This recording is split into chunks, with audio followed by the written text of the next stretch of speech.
Next విషయానికొస్తే మనం చూసుకునుంటే ఇక్కడ మనం రూరల్ మాత్రమే చూసాం. ఇక్కడ అర్బన్ గూడా పేమెంట్ జనరేషన్ ఉంది. అంటే లాస్ట్ మనం పార్ట్ 1లో చెప్పుకున్నట్టుగా ఏంటంటే అర్బన్ కేసెస్ ఏమైనా ఇందులోనికి వచ్చి రిమైనింగ్ కేసెస్ ఉండుంటే ఖచ్చితంగా మనకి ఇందులో పేమెంట్ జనరేషన్ అనేది మనం ఫస్ట్ చైల్డ్, సెకండ్ చైల్డ్ ఎలాగైతే పేమెంట్ జనరేషన్ చేస్తామో అలాగే పేమెంట్ జనరేషన్ అనేది చేయొచ్చు. ఇంకా యూజర్ మేనేజ్‌మెంట్ అంటే అందరికీ తెలిసిందే.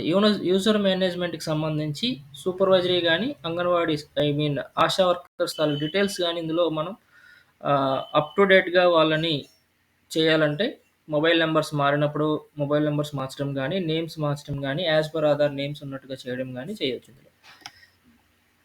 నెక్స్ట్ వచ్చేసరికి మనకి చర్చ్ బెనిఫిషరీ‌లకొచ్చాక మన దగ్గర ఒక డేటా ఉంది. ఈ చర్చ్ బెనిఫిషరీ గాని, చర్చ్ ప్రీ రిజిస్ట్రేషన్ బెనిఫిషరీ గాని, చర్చ్ రిజెక్టెడ్ బెనిఫిషరీ గాని ఈ 3 ఉంటాయి.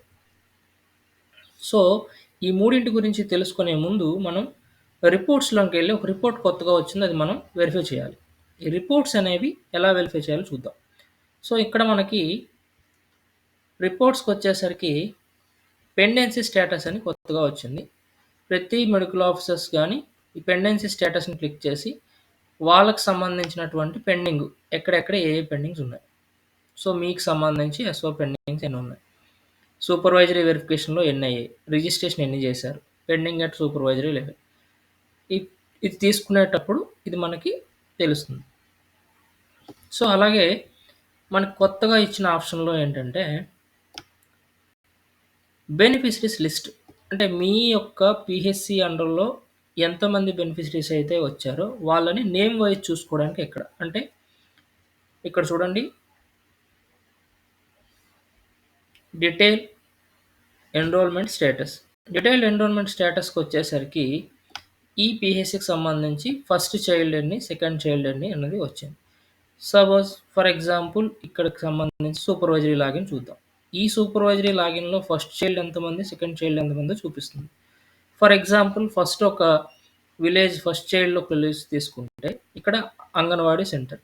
ఆ అంగన్వాడీ సెంటర్‌కి సంబంధించి 4 మెంబర్స్‌ని వాళ్ళ యొక్క బెనిఫిషరీ ఐడీ, బెనిఫిషరీ నేమ్ కనిపిస్తుంది. మనం ఎవరినైనా చెక్ చేయాలనుకునేటప్పుడు ఫర్ ఎగ్జాంపుల్ ఫస్ట్‌ది చెక్ చేయాలనుకునేటప్పుడు కాపీ చేసుకొని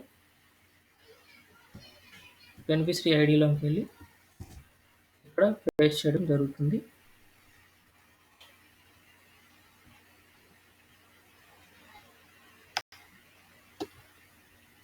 ఇక్కడ అవ్వడం లేదు కాబట్టి మనం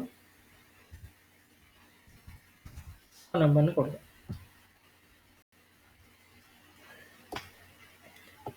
ఇది చాలాసార్లు డేటా నాట్ ఫౌండ్ అని వస్తూ ఉంటుంది. ఇది కొన్నిసార్లు ఇబ్బంది పెట్టినప్పుడు మనం మరలా ట్రై చేయాలి తప్ప ఇంక వేరే ఆప్షన్ లేదు. నెక్స్ట్ వచ్చేసరికి ఇందులో మీకు ఏదైతే చెప్పానో డీటెయిల్డ్ ఎన్రోల్‌మెంట్. మీకు ఎవరెవరిని ఎంట్రీ చేశారు, ఎవరెవరు ఏ అంగన్వాడీ సెంటర్‌లో ఎంతమంది అంటే ప్రతి ఒక్క ఆశ. ఇక్కడ ఏదైతే ఆశా డీటెయిల్స్ ఉందో ఒక అంగన్వాడీ సెంటరు, ఈ అంగన్వాడీ సెంటర్‌కి సంబంధించి ఒక ఆశ ఉంటుంది. ఆ ఆశా నేమ్ మీద మనం ఆవిడ ఎన్ని అప్లికేషన్ చేశారన్నది ప్రతి ఒక్కరికి కూడా మనం రివ్యూ చేయడానికి కూడా ఈజీగా ఉంటుంది. ఇది బెనిఫిషరీస్ లిస్టు. అంటే ఇది ఎన్రోల్‌మెంట్ అయ్యి ఆల్రెడీ పర్ఫెక్ట్‌గా పేమెంట్‌కెళ్ళినవన్నీ కూడా ఇందులో కనిపిస్తాయి. అంటే ఇందులో కనిపించిన ప్రతి ఒక్కటి కూడా మనకి ఆన్ పేమెంట్‌లో ఏ కరెక్షన్స్ లేకుండా వెళ్ళేవన్నీ కూడా ఇందులో కనిపిస్తాయి. నెక్స్ట్ చూసుకుంటే అసలు పెండింగ్ ఉన్నవి. మనకి ఏమైనా పెండింగ్ ఉన్నవి చూసుకోవాలనుకుంటే ఇక్కడ చూడండి pre registered beneficiary in PMMVY. Pre registered beneficiary in PMMVY అని ఉంది. ఈ ప్రీ రిజిస్టర్ బెనిఫిషరీస్ దగ్గరికి వెళ్ళేసరికి మనకి ఇక్కడ 19 కనిపిస్తుంది. ఈ 19లో చూడండి beneficiary without Aadhaar or Aadhaar is not authenticated. Aadhaar authenticated లేకుండా మనకి పోర్టల్ కొత్తగా వచ్చినప్పుడు ఎంట్రీ చేసినవన్నీ కూడా అథెంటికేటెడ్ కాలేదు. బ్యాంక్ అకౌంట్ విత్ ఆధార్ నెంబర్‌తో ఎక్కడైతే పెండెన్సీ ఉందో అవన్నీ కూడా చూడండి ఇక్కడ కనిపిస్తాయి. ఇక్కడ మనం క్లిక్ చేయగానే వాళ్ళ యొక్క నేము కనిపిస్తుంది. ఫస్ట్ చైల్డా, ఏ బ్లాక్ నుంచి, ఏ అంగన్వాడీ సెంటర్ నుంచి ఎంట్రీ అయ్యారు